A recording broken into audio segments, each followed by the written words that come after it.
আমরা সেই মহান আল্লাহ দরবারে শুকরিয়া আদায় করি যে আল্লাহ তাআলা দুনিয়া সৃষ্টি শুরু থেকে আরবি মাসটিকে 12টি মাসে বিভক্ত করেছেন। তার মধ্যে মুহররম মাস প্রথম মাস, যে প্রথম মাসে আল্লাহ তাআলা আমাদেরকে পবিত্র মসজিদে তার কালাম থেকে কিছু কথা বলার এবং শোনার নসিব করলেন। সে আল্লাহ দরবারে আমরা শুকরিয়া আদায় করি আলহামদুলিল্লাহ। সর্বোপরি দরুদ এবং সালাম বর্ষিত হোক সেই রাসূলের উপরে যিনি এই মুহররম মাসের 10 তারিখে প্রথম মক্কা থেকে মদিনা হিজরত করেছিলেন এবং সেখানে গিয়ে তিনি অনেকগুলি সঙ্গী তৈরি করে আবার মক্কায় আসলেন, দিন প্রচার করলেন। সেই রাসূলকে আমাদের সংক্ষিপ্ত দরুদ এবং দোয়া আমরা সবাই আল্লাহুম্মা আমিন, আল্লাহুম্মা সাল্লি আলাইহি, আল্লাহুম্মা বারিক আলাইহি। তাই যে পবিত্র মুহররম মাস, এই মাসে গত জুমা বলেছিলাম যে অনেক কিছু ঘটেছে এবং সামনে ঘটবে। সুলাইমান আলাইহিস সালামের রাজত্ব হারাচ্ছিলেন, তারপরে ফিরে পেয়েছিলেন যে সময়, সেই সময়টি ছিল মুহররম মাসের 10 তারিখ। তারপরে আল্লাহ রাসূল মক্কা থেকে মদিনায় গিয়েছিলেন এই মাসে 10 তারিখ এবং ইয়াকুব আলাইহিস সালামের পুত্র ইউসুফ আলাইহিস সালাম, পিতা এবং পুত্র বহুদিন সাক্ষাৎ হয়নি, বেশ মোটামুটি প্রায় 40 বছরের কথা বলা হয়েছে এখানে। 40 বছর পরে ইয়াকুব আলাইহিস সালাম এবং ইউসুফ আলাইহিস সালাম, পিতা এবং পুত্র দুইজনের সাক্ষাৎ হয় এই পবিত্র মুহররম মাসের 10 তারিখে। তো এই মাসে অনেক কিছু ঘটলো। ইউনূস আলাইহিস সালাম মাছের পেটে উদ্ধার হলেন, ইউনূস আলাইহিস সালাম আগুন থেকে উদ্ধার হলেন, আইয়ুব আলাইহিস সালাম সুস্থ হলেন। এইভাবে করে করে করে করে অনেকগুলি পবিত্র মাহে রমজান মাসে অনেক কিছু হয়েছে এবং সামনে হবে। এই পবিত্র এই মুহররম মাসের 10 তারিখে এই দুনিয়া পৃথিবীটা একদিন আল্লাহ গুটিয়ে দিবেন। আল্লাহ তাআলা আমাদেরকে এই পবিত্র মাহে রমজান, এই মুহররম মাসে শুধু 2টি সিয়াম ছাড়া আর কিছু বলার আমাদের সুযোগ নাই। এই 2টি সিয়াম অনেক মর্যাদা রয়েছে, যা এর আগে আমি বলেছিলাম।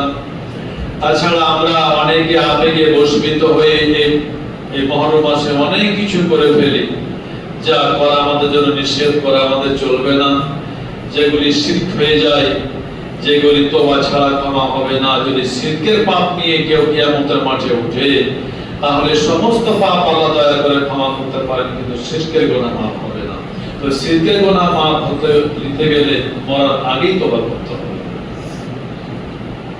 বিদআত, যখন মানুষ কোরআন হাদিসের জ্ঞানকে হারিয়ে ফেলবে, হাদিস কোরআনের নিয়ম কানুন জ্ঞান থাকা প্রত্যেকটা মুসলমানদের জরুরি এবং সেই জ্ঞান মানুষ অর্জন করবে না, ভালো মন্দ বুঝবে না। যখন যেটা ভালো মনে করবে, না বোঝার কারণে সেখানেই তারা মাথা ঠুকবে, সেটাই তারা করবে। কিন্তু এইগুলি বিদআত হয়ে যায়। এইগুলি করলে আমলনামার রাস্তা, কবুল রাস্তা বন্ধ হয়ে যাবে। তো এই মাসে শুধু 2টি সিয়ামের কথা বলা হয়েছে, আল্লাহ রাসূল বলেছেন এবং করব বলেছিলেন, কিন্তু সামনে করার আগে তিনি দুনিয়া থেকে বিদায় হয়েছিলেন। তো এই মাসে শুধু 2টি সিয়াম ছাড়া আর কিছু করা যাবে না।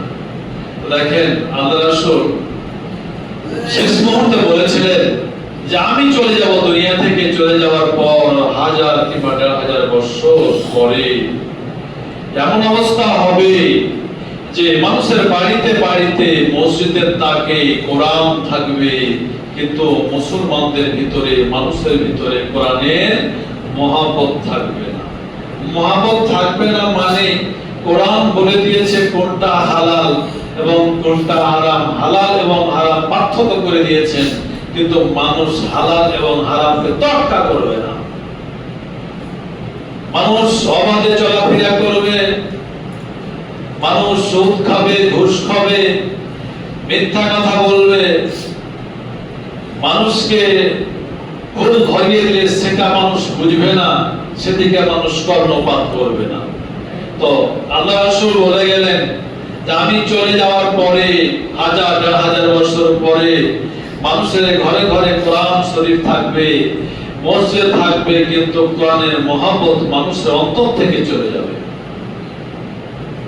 আজকে দেখেন, মুসলমানকে যদি একত্রিত করে জিজ্ঞেস করা হয়, ভাই কোরআন আপনি সঠিকভাবে পড়তে জানেন? যারা হাত পড়তে পারেন তারা একটু হাত চালেন, দেখা যাবে যে শতকরা 10টা মানুষ হাত চাপবে, 90টাই মানুষ হাত চাপতে পারবে না। তার মধ্যে আবার কোরআন তেলাওয়াতের শিক্ষাতে কিছু ত্রুটি রয়েছে। তাহলে কোরআন যে পৃথিবীতে এসেছে মানুষকে শান্তি দেওয়ার জন্য, কোরআন যে এসেছে মানুষকে সঠিক দিক নির্দেশনার জন্য, কোরআন যে এসেছে মানুষের নিরাপত্তা দেওয়ার জন্য, তাহলে আমরা যদি কোরআনের জ্ঞান অর্জন করতে না পারি, কোরআন শিক্ষা করতে না পারি, কোরআন অনুযায়ী যদি বডিটা চাইতে না পারি, তাহলে আমাদের ইহকালে পরকালে শান্তি আমাদের কিভাবে আসতে পারে? তারপর আল্লাহ রাসূল 2 নম্বরে বললেন যে পাড়ায় পাড়ায় মসজিদ থাকবে, টাইমে টাইমে আজান হবে, কিন্তু নামাজি সংখ্যা খুব অল্প হবে। আমি মরে চলে যাওয়ার পরে হাজার দেড় হাজার বছর পরে গ্রামে মসজিদ থাকবে, টাইমে টাইমে সময়ে সময়ে সঠিক সময় আজান হবে, কিন্তু মসজিদের উপস্থিত মুসল্লি নামাজি সংখ্যা খুবই কম হবে। তো আজকে দেখেন আল্লাহ রাসূল বলে চলে গেছেন, আজকে তাই প্রত্যেকটা জিনিস ভাবে আমাদের কাছে আসছে। তো আমরা তো জন্মগ্রহণ করার পর পরে ইসলামটা পেয়ে গেছি, এজন্য আমরা সেই ইসলামের মূল্য দিতে পারি না। কিন্তু তাকিয়ে দেখেন পূর্বের ইতিহাসের দিকে, রাসূলের জামানার দিকে, তারা ইসলামকে পাওয়ার জন্য, ইসলামকে পুরার জন্য, ইসলামকে গ্রহণ করার জন্য কোথা থেকে ছুটে চলে এসেছে যখনই মক্কাতে কোরআন আওয়াজ উঠেছে। আজকে আমাদের কোরআনের সাথে সম্পর্ক থাকা কতটুকু দরকার, কিন্তু আমরা তো রাখতে পারি না। কিন্তু যখন মক্কা শরীফে যখন কোরআন আওয়াজ উঠলো, তখন কোথায় সানা শহর, যে মক্কা থেকে প্রায় পশ্চিমে 12 দিনের রাস্তা, সেখান থেকে হেঁটে চলে আসলেন, সেখান থেকে একজন ব্যক্তি চলে আসলেন তোকাইদ আউসি, ইসলাম গ্রহণ করে নিলেন, কোরআনের জ্ঞান অর্জন করলেন, সেখান থেকে ইসলামকে কুড়িয়ে নিয়ে কোরআনের জ্ঞান নিয়ে তিনি আবার সানা নগরের দিকে রওনা হয়ে গেলেন। কোথায়? হাবশা শহর। সেই মক্কা থেকে প্রায় 2 ঘন্টা জাহাজে সময় লাগে। সেখান থেকে চলে আসে হযরত বেলাল, কোরআনের বাণী শুনে মক্কা শহরে কোরআনের আওয়াজ উঠেছে, সেই আওয়াজ শুনে চলে আসলো হযরত বেলাল। তিনি ইসলাম গ্রহণ করলেন, কোরআনের জ্ঞান অর্জন করলেন। ইসলাম গ্রহণ করার কারণে বুকের রক্ত দিতে হয়েছে, শরীরের মাংসগুলি খসে খসে খসে খসে গেছে। দেখেন তারা ইসলামকে পাওয়ার জন্য কত কষ্ট করেছে। কোথায়? সেই ইরান ইস্পাহান। সেই ইস্পাহানে তার জন্ম সালমান ফার্সি, সে একজন পারস্য রাজার সন্তান, তার সম্পদের অভাব নেই, তার জাতি অগ্নি উপাস্য। যখন শুনলেন যে মক্কাতে মদিনাতে একজন লোক এসেছে, সে সুন্দর সুন্দর কথা বলে, সুন্দর ধর্ম নিয়ে এসেছে, তিনি সেখান থেকে রাসূলের সাথে সাক্ষাৎ করার জন্য সেই ইস্পাহান ইরান থেকে রওনা হয়ে গেলেন। কত মানুষের হাতে বিক্রি হয়েছে, প্রায় 5 জনের হাতে বিক্রি হয়েছে, গোলাম হয়ে শেষ পর্যন্ত রাসূলের কাছে এসে পৌঁছে ইসলাম গ্রহণ করে কোরআনের জ্ঞান নিয়ে তিনি আবার ইরান ইস্পাহান চলে গেলেন। আর আমরা তো বাড়িতে বসে ইসলামটা পেয়েছি, এজন্য আমরা এটাকে মূল্য দিচ্ছি না, আমরা সেটা শিক্ষা অর্জন করছি না। ঈমান কত মূল্যবান জিনিস তারা গ্রহণ করেছে। আবু বকর, ওমর, উসমান, আলী, দেখেন তারা ইসলামকে গ্রহণ করেছে, কত কষ্ট পেতে হয়েছে। আর আমরা আজকে বাড়ি থেকে পেয়ে আমরা সেটাকে আমরা কি করছি না, আমরা মূল্যায়ন করছি না। হ্যাঁ, তবে আমাদের ভুল হবে, ভুলগুলো আমাদের সংশোধন করতে হবে। আমাদের শিরক হবে, আমাদের বিদআত হবে, যখন কেউ ধরিয়ে দিবে সাথে সাথে সংশোধন হয়ে যেতে হবে। এটাই হচ্ছে আমাদের উত্তম কাজ। আর আল্লাহ রাসূল এটাকে উত্তম কাজ বলেছে। শুধু ভুল আমাদের পিতা আদমের হয়েছিল, তা তো আমাদের তো হবে। তো আমাদের পিতা আদমের ভুল হয়েছিল, আমাদেরও ভুল হবে, এটা চরিত্র আমাদের। এবং ভুল হওয়ার সাথে সাথে, ভুল বুঝতে পারলে বা কেউ ধরিয়ে দিলে সাথে সাথে সংশোধন হয়ে যেতে হবে। এটা আমাদের বাবা আদমের চরিত্র। ভুল করলে আদম আলাইহিস সালাম, আল্লাহ বললেন আদম ভুল হয়ে গেল, সাথে সাথে তিনি শুরু করে দিলেন, শেষ পর্যন্ত তওবা করলেন। এর আগে আমি বললাম গত জুমায় যে আসমান থেকে তিনজনকে পাঠানো হলো, আদম আলাইহিস সালাম, হাওয়া আলাইহিস সালাম এবং ইবলিস।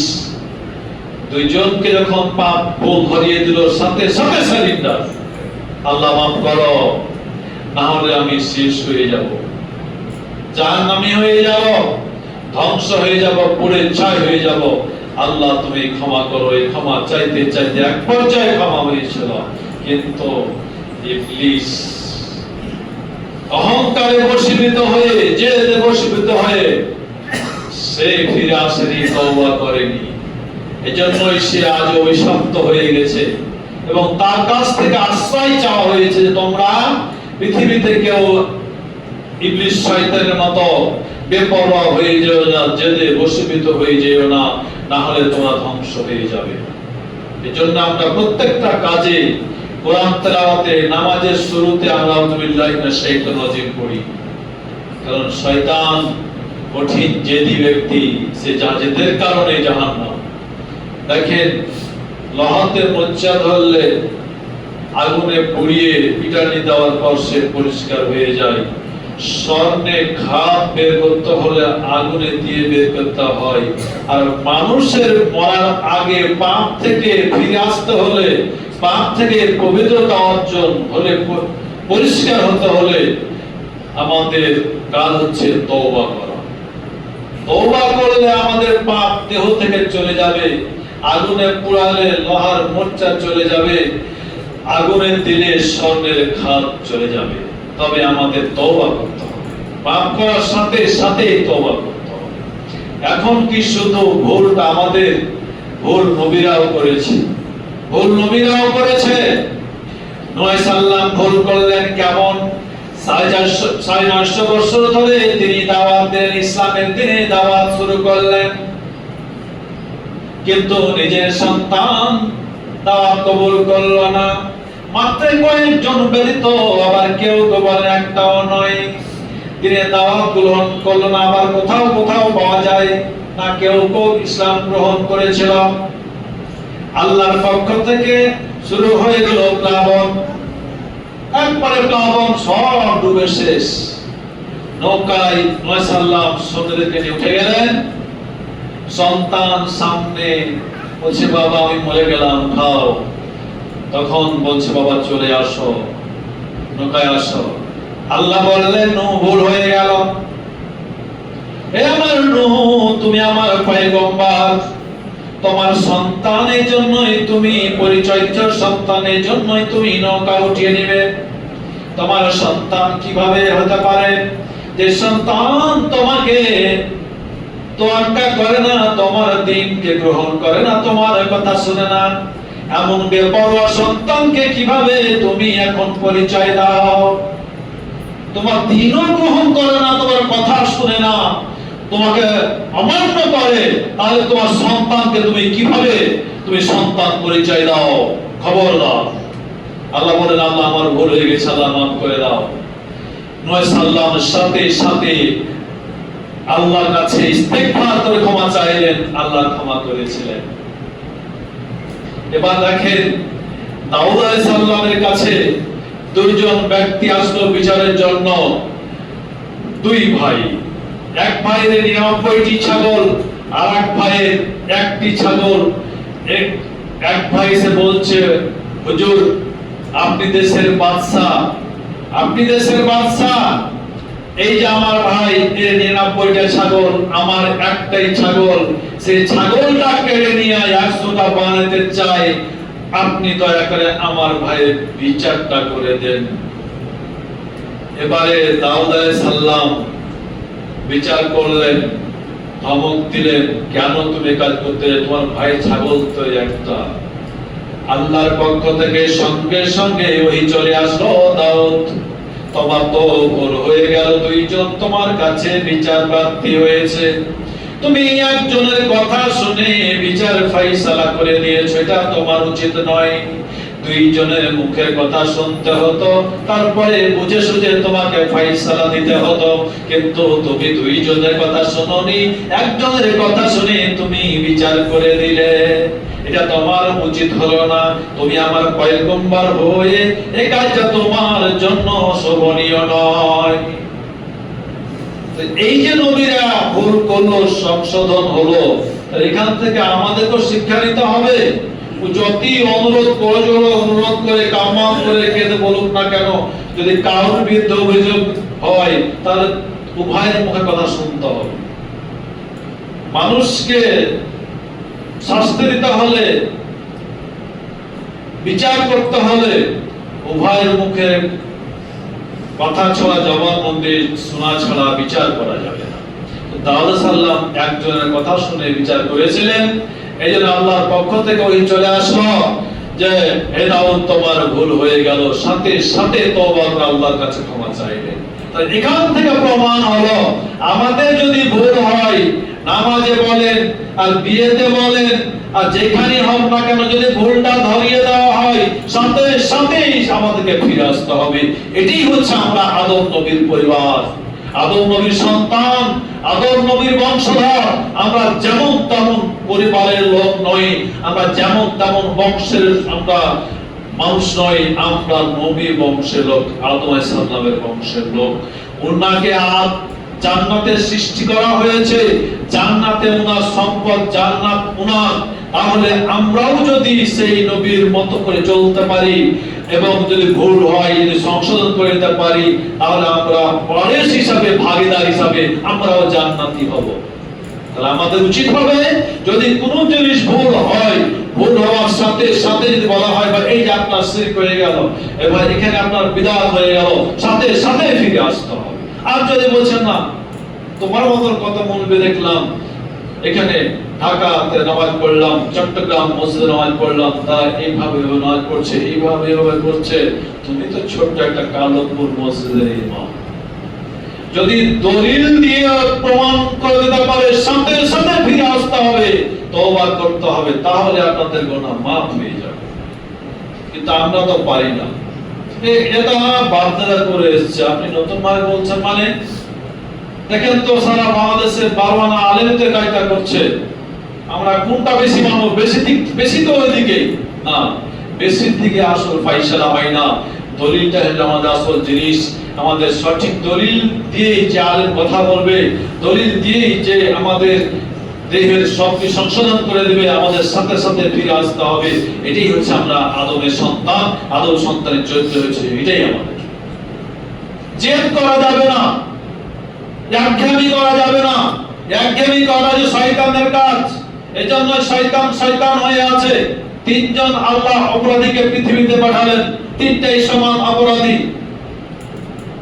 কিন্তু 2 জন সারেন্ডার হয়ে গিয়েছিল, তওবা করেনি, ফিরে চলে এসেছিল, তওবা করে নিয়েছিল। আল্লাহ খুশি হয়ে তাদের তওবা কবুল করে নিয়েছিলেন, তাদের পাপ ক্ষমা করে দিয়েছিলেন। কিন্তু এই যে জেদে বশীভূত হওয়ার কারণে, একঘেয়েমি করার কারণে শয়তান চিরকাল জাহান্নামী হয়ে গেল। অতএব শয়তান আচরণ আমাদের যদি না থাকে, যদি আমাদের চলাফেরায়, কথাবার্তা, বিবেচনায় যদি ভুল ত্রুটি থাকে, নামাজে যদি ভুল ত্রুটি থাকে, কেউ যদি সংশোধন করে যায়, সাথে সাথে আমাদের ফিরে আসতে হবে। এটাই হচ্ছে আমাদের আদম আলাইহিস সালামের পিতার চরিত্র, আমাদের সন্তানের চরিত্র এক হবে। কিন্তু যদি বলা হয় ভাই বিয়েটা এরকম করছে না, আমার দাদুর বিয়ে এবার বলছে, আমার বাবার বিয়ে এবার বলছে, তাহলে কি আপনার কথা হিসেবে তাদের বিয়ে গেলা বাতিল? না, এটা বলা যাবে না। পূর্বে কি হয়েছে না হয়েছে সে টাকা বিষয় নাই, দলিল পাওয়া আমাদের গ্রহণ করতে হবে।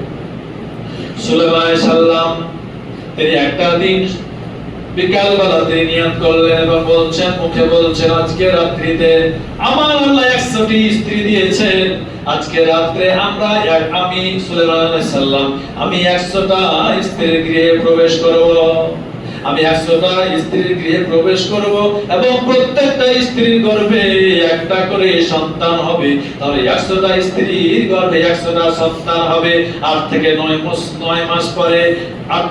মাস পরে 100টি সন্তান জন্মগ্রহণ করবে।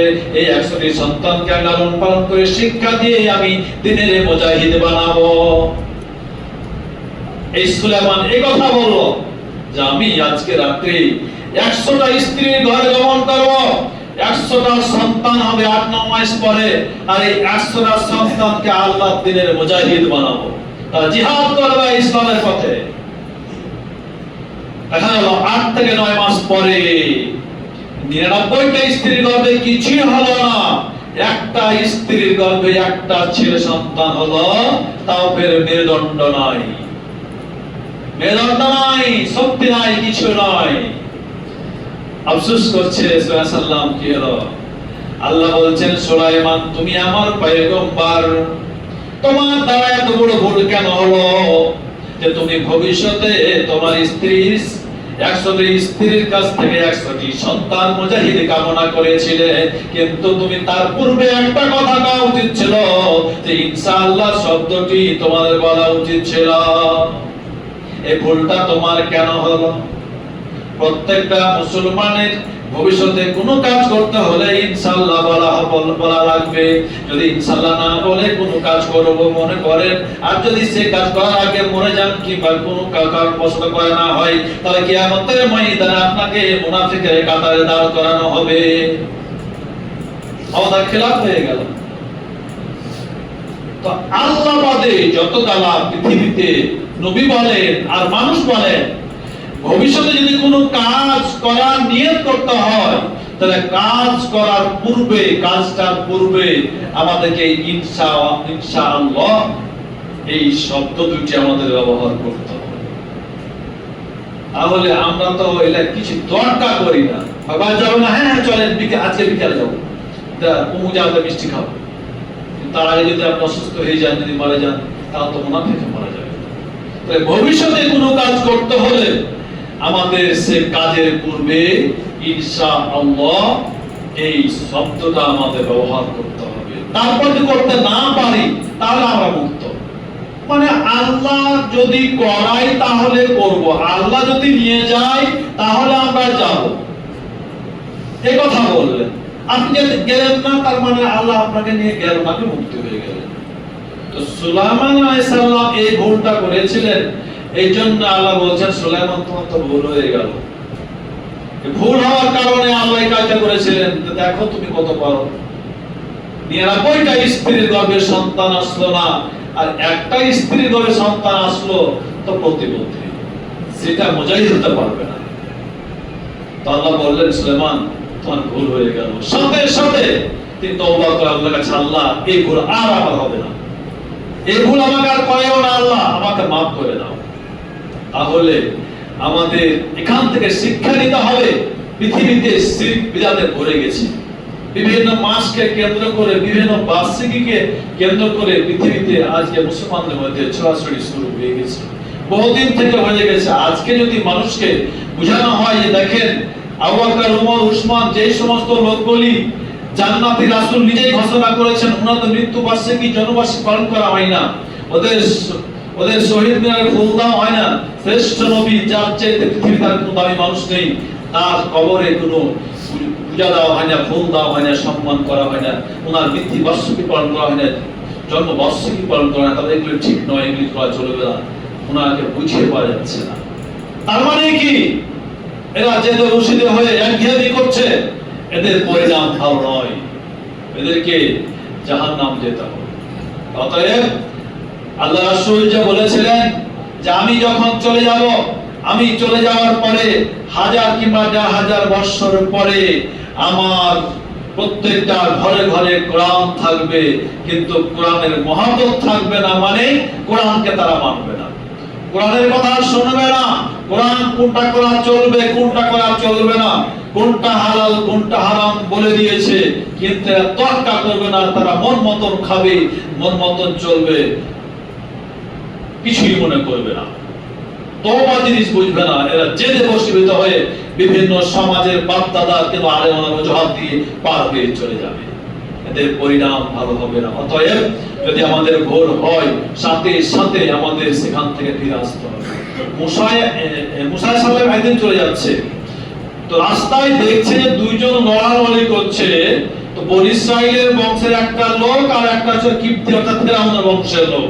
লড়াই করতে করতে দেখা যাচ্ছে যে কুরাইশ বংশের লোকটা নিচে আছে আর ফেরাউন একটা উপরে আছে। বেশ ভালো রকমের গুতলাগুতলি চলছে।